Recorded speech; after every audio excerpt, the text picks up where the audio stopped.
चेहरे पे मुस्कान है आज, हुआ ठंड शीत का अंत, पेड़ पौधे भी खुश हो रहे हैं अब आ गया मनोहर ऋतु बसंत। वाकई फरवरी की शुरुआत हो गई है और अब बसंत के दिन आ ही गए हैं। हम कितने समय तक इंतज़ार करते हैं ना, पूरे साल इंतज़ार करते हैं।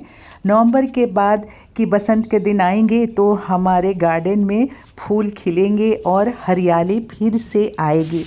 तो हरियाली फिर से आ जाए इसके लिए हमें कुछ कामकाज भी तो करना होता है। मैं सरिता दिल्ली से, सरिता की बगिया में आप सबका बहुत बहुत स्वागत है। आगे बढ़ने से पहले मैं आप सबसे कह देती हूँ कि भाई अगर आप चैनल पे पहली बार आए हैं तो चैनल को सब्सक्राइब कर लीजिए प्लीज़, और वीडियो पसंद आएगा तो लाइक भी कर दीजिएगा। चलिए वीडियो की शुरुआत करते हैं। आप सब देख रहे हैं कि मैं गार्डन में कुछ काम करने में लगी हुई हूँ और पिछले बहुत दिनों से धीरे धीरे करके मैं 8-10 दिनों से 2-2 3-3 गमले जो है उसे मैं उसके प्लांट्स को रीपॉट कर रही हूँ, क्योंकि ये बहुत ज़रूरी है।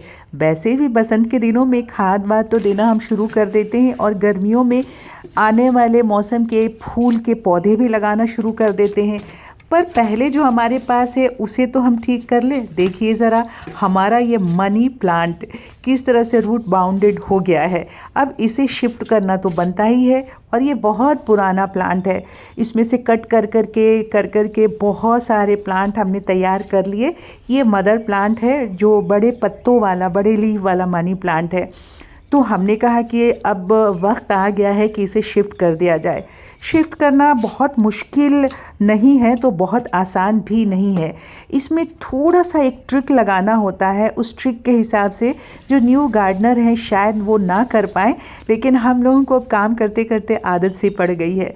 तो आपने देखा कि कोई भी अगर शिफ्टिंग करनी होती है तो उसके पहले हमने सारी चीज़ों को एक साथ कलेक्ट कर लेना होता है। अब मकान भी चेंज करना होता है तो पहले हम मकान दूसरा नया ढूंढते हैं, फिर ट्रक का इंतज़ाम करते हैं, फिर पैकिंग करते हैं।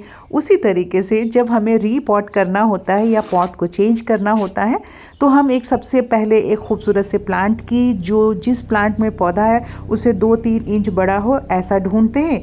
उसके बाद हम मिट्टी तैयार कर लेते हैं, जो कि उसमें और एक्स्ट्रा मिट्टी लगने वाली होती है क्योंकि प्लांटर तो बड़ा है ना पिछले प्लांटर से।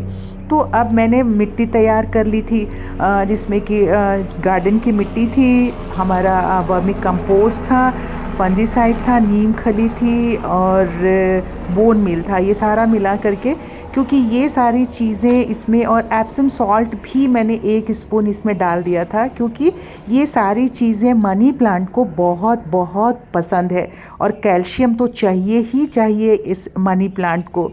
तो मैंने ये सारी चीज़ें इकट्ठा कर ली थी। उसके बाद मॉस स्टिक ख़रीद के रखा था। बहुत दिनों से आप सबसे कहते रही थी कि मुझे शिफ्ट करना है। अब धीरे धीरे आपसे बातें करते हुए आप देख तो रहे हैं कि कैसे मैंने उसमें से प्लांट को निकाला, नीचे से उसके रूट को कट किया, फिर हाफ बॉल को रखा, बहुत ज़्यादा उसे छेड़ा नहीं, और मॉस स्टिक को नीचे हाफ, जो पुराना वाला मॉस स्टिक जो बिल्कुल ख़राब हो गया था उसमें से जो उसके मॉस थे उसको निकाल के मैंने अपने प्लांटर के नीचे की तरफ डाल दिया और उसके ऊपर मैंने थोड़ी सी मिट्टी डाल दी। फिर ये जो बॉल निकाला उसको हाफ कट करके, और रूट्स जो बहुत ज़्यादा थे उनको कट करके निकाल के और उसमें एक तरफ से बिठा दिया, और साथ में हमने पहले फिक्स कर लिया था अपने मॉस स्टिक को।